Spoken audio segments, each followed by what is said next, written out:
Қайырлы күн достар, бүгін ерекше бір тағам түрін пісіретін боламыз.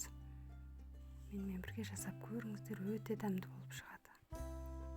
Ол үшін ұнымызға бір жұмыртқамызды жағып, тұзды суымызды құйып, қамыр илеп аламыз. Қамырымызды илеп, тындырып, жақсылап басып қоямыз бірнеше қайта. Жұмсақ қамыр дайын болады. Бірнеше минутқа тындырамыз.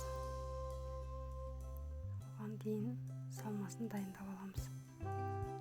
Ет, картоп, сарымсақ, осылай турап, соқтап, қара бұрыш, сұйық май, тұз қосып, барлығын араластырып аламыз.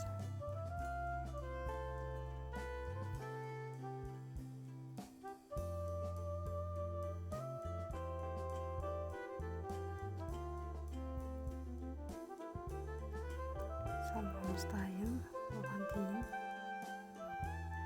сорпамызды дайындаймыз қайнатып. Сарымсағымызды қуырып, оған перец, морков, қалауыңызша қоссаңыз болады. Барлығын жақсылап қуырып, томатымызды қосамыз.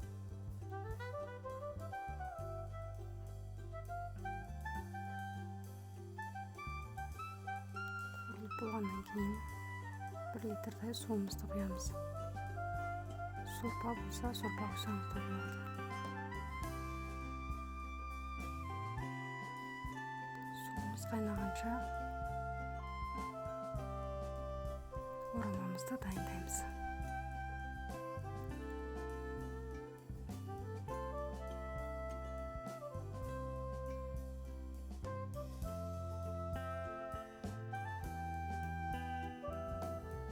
Ұнымызды осылай бөліктерге бөліп, кішкентай қылып осылай жаямыз шөпшыққа. Салмамызды салып, біркелкі қылып оқтаумен немесе оқтау тәріздес жіңішке затпен орасаңыздар болады.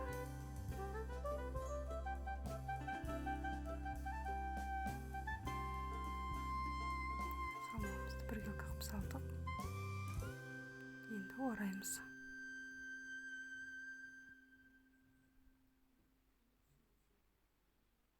Осылай орап, екі жағын жиырып, ортасына. Осындай болып тұрады. Барлығын осылай жасап аламыз. Менде 7 бөлік шықты. Енді осылай жасап алдым.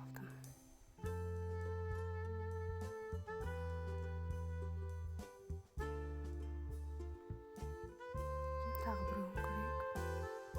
Осылайынан орап, екі жағын ортаға жиырамыз.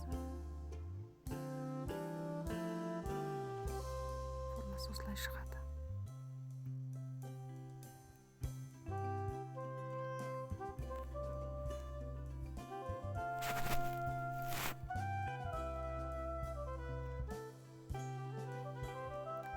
Қайнап тұрған суымызға барлығын саламыз.